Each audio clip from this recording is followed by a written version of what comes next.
Bonjour, j'espère que vous allez bien. Aujourd'hui, on va commencer un nouveau projet qui est l'onduleur triphasé avec Arduino. Nous avons déjà abordé dans un autre projet l'onduleur monophasé avec Arduino. Aujourd'hui, on va voir comment concevoir un onduleur, partie puissance et partie commande, et comment choisir les composants de la partie puissance. Donc là, on va commencer par introduire notre kit de développement. Donc là, je viens de recevoir un kit de développement de 60 transistors qui contient 12 valeurs. Donc là, on va ouvrir la boîte. Après, on va regarder quelques caractéristiques des transistors. Donc là, ce sont les transistors. Donc il y a 5 pièces par type de transistor. Voilà, ce sont des transistors de type MOS. On verra tout à l'heure pourquoi le MOS.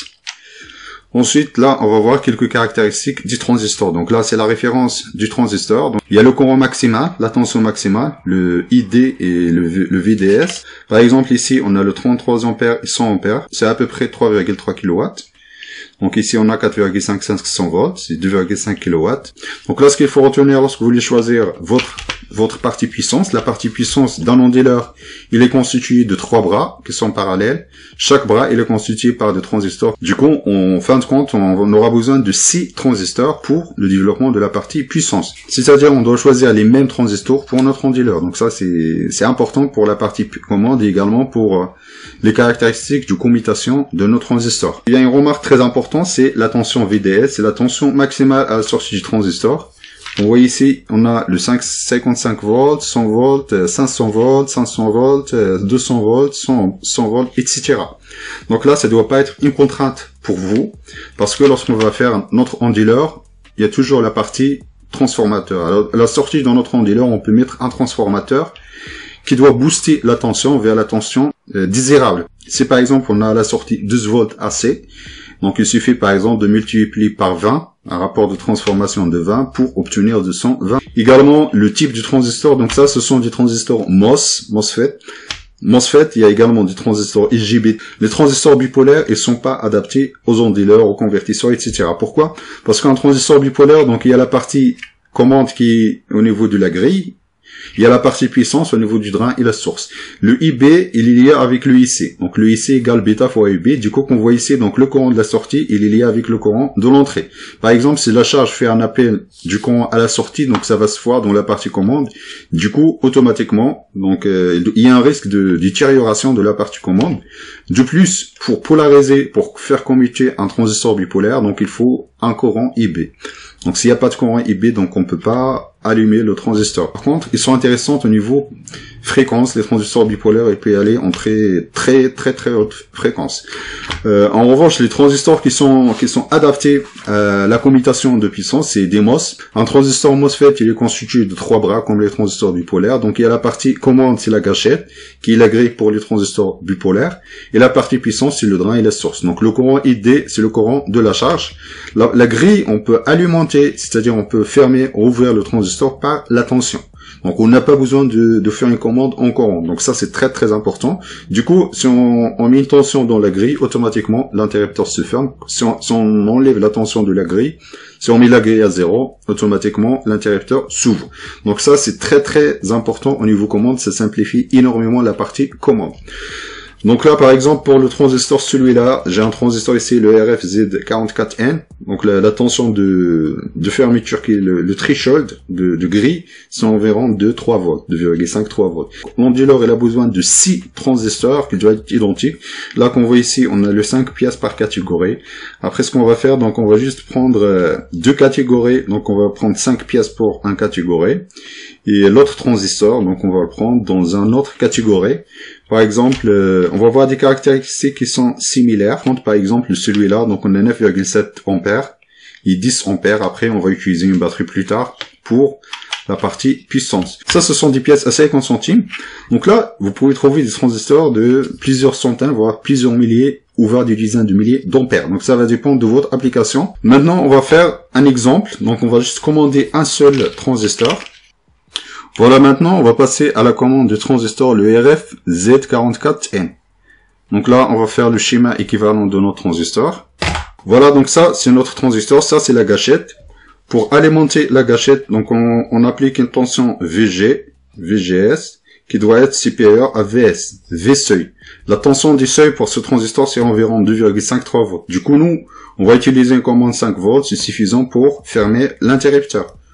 Ensuite, ici, le drain et la source. Donc, la source, on va la mettre à la masse. Ensuite, le drain, on va mettre notre charge ici. On va mettre une résistance et une diode. Là, on va mettre le 12 volts. Donc ça, c'est la charge. Pour la diode, donc on va utiliser, pour la LED, donc on va utiliser une résistance, une LED. Pour la LED, on va utiliser une résistance de quelques centaines de ohms. Ensuite, donc un transistor MOS, il est équivalent à un interrupteur commandé par la tension. Donc lorsque la tension VGS est supérieure à la tension de seuil, donc là on ferme notre interrupteur.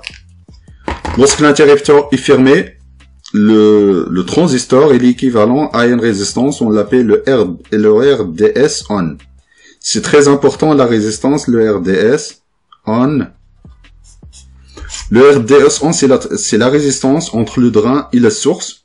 Du coup, la résistance RDS on sera alimentée, parcourue par le courant de la charge, qui est le courant ici, le courant ID égale le courant IS. Parce qu'on a le même courant qui passe ici, on a le courant IG égale à 0. Si par exemple, je prends une résistance RDS on égale 1 ohm, donc je prends un cas un peu extrême.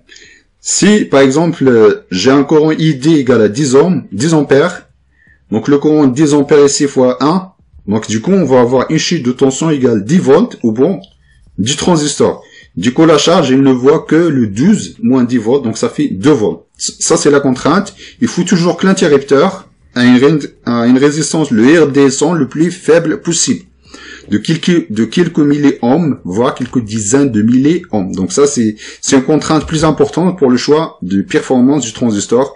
Il faut que les pertes soient le minimum possible. Donc l'importance, la diode, il est très important. Donc ce type de transistor, il a toujours une diode qui est branchée en inverse. Donc ça s'appelle une diode de roue libre. C'est le retour de la charge, du courant de la charge vers la source. Donc là, on va prendre un exemple de la commande tutoriel d'un transistor MOS. Donc cette pata, c'est la gâchette. Donc on va brancher via un pont diviseur la gâchette au pin 22 de la carte Arduino. On va générer un signal carré avec une fréquence de 4 Hz, un quart de la seconde. Pour le drain, on va brancher une LED insérée avec une résistance d'environ 200 ohms vers la masse. Pour la source, on va juste brancher la source à la masse. Donc là qu'on voit ici, donc là on est en mode commutation. Donc là par exemple, je vais débrancher le pin 22. Donc le transistor il est en mode off. Donc là je mets ma commande, le 5 volts. Le 5 volts, le pont diviseur. Donc on a utilisé à l'entrée un pont diviseur dans la gâchette. Donc un pont diviseur avec un rapport au voisinage de 1. Donc là c'est le V de la commande qui vient de la carte Arduino. Et ça vers la gâchette, le VG. Et ça le R1, R2. Donc il faut que le rapport, le R1, R2, divisé par R1 plus R2, à peu près égal à 1. C'est-à-dire si on envoie 5 volts, on va retrouver le 5 volts ici. Et c'est quoi l'utilité de ça? Donc ça permet de ne pas avoir une gâchette flottante. Par exemple, si on supprime ce pin-là, c'est le pin de la carte Arduino en 0 volts. Du coup, on doit avoir une gâchette qui est branchée avec ça. Donc là, on a notre transistor ici. Du coup, le VGS du transistor, il va voir cette résistance, et cette résistance, ça va vers la masse. Du coup, il doit y avoir une masse qui est câblée à la masse. Si par exemple, si on met pas cette résistance, donc la gâchette va se retrouver flottante. Et ça, c'est pas terrible au niveau de la commande. Donc il faut toujours, à l'absence de la commande, il faut que la gâchette voit le 0 volt qui est physique. Donc ça, c'est très important. Par contre, la valeur de la résistance, donc il faut que le courant I, donc il faut pas surcharger la carte Arduino. Pour le choix des résistances, par exemple, on va prendre le R2 égal à 10K et le R1 égale 1K. Du coup, on va se retrouver 10K sur 11K. 10K sur 11K, c'est à peu près 0,9. Donc ça, c'est suffisant pour déclencher le transistor. Donc après, vous pouvez aussi primer cette résistance. Donc là, c'est très important pour avoir une masse flottante. Par contre, cette configuration qu'on voit ici, donc en cas de court-circuit, donc là, on a notre l'alimentation de puissance, par exemple, va se poser. On a un transistor de 100 volts. Si jamais il y a un problème dans le transistor, par exemple, si on a une charge ici, c'est un moteur. Donc on va se poser sur une charge. Si jamais la charge, il fait appel à un courant qui est très important, qui a fait griller le transistor, donc ce 100 volts peut se retrouver ici. Donc ce point-là, il peut voir le 100 volts. Donc le 100 volts après, donc ça va se voir également dans la partie Arduino. Du coup, cette configuration, il n'y a pas une isolation galvanique. L'isolation galvanique, c'est-à-dire la partie puissance, peut se retrouver dans la partie commande. Du coup, si on a un pin Arduino qui voit le 100 volts, donc ça va griller le pin, voir la carte Arduino. En revanche, donc il faut utiliser dans le cas idéal, un optocoupleur. Donc, soit une isolation par optocoupleur. Donc là, on a le VC. Et l'optocoupleur, il doit avoir sa propre alimentation de sortie. Donc, il doit avoir un transistor à la sortie. C'est cette alimentation qui va alimenter la partie commande, mais qui sera déclenchée par la partie Arduino. Donc ça, c'est une isolation optique. Et c'est le plus utilisé pour la commande des onduleurs, du convertisseur, etc. On verra dans la prochaine vidéo la première stratégie du commande. On va utiliser une commande qui est adjacente, ou bien l'équivalence, l'analogie pour le monophasé qui est une commande symétrique, c'est la commande la plus simple à utiliser. On verra également des stratégies de codage, comment coder la commande. Je vous remercie de votre attention et à la prochaine vidéo.